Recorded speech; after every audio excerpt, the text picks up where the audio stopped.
அன்புள்ள கிரியஸ், இது நம்ம ஃபேமிலி. மகாராஷ்டிர மாநிலம் அகமதுநகர் மாவட்டத்தில் உள்ள வாகடி என்ற கிராமத்தில் மாணிக் கோவிந்த் காலே என்பவர் வசித்து வந்துள்ளார். இவர் தனது வீட்டில் பூனை ஒன்றை வளர்த்து வந்துள்ளார். இந்த பூனை அருகிலுள்ள இயற்கை எரிவாயு தயாரிப்புக்காக பயன்படுத்தப்பட்டு கைவிடப்பட்ட கிணற்றில் விழுந்துள்ளது. இதை மீட்க முதலில் மாணிக் கிணற்றுக்குள் இறங்கியுள்ளார். தொடர்ந்து அதே குடும்பத்தைச் சேர்ந்த 4 பேர் கிணற்றுக்குள் இறங்கியுள்ளனர்.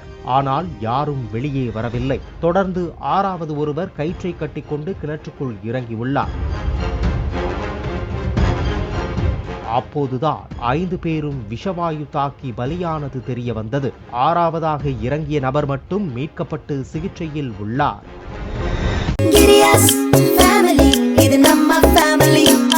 அன்புள்ள கிரியஸ், இது நம்ம ஃபேமிலி.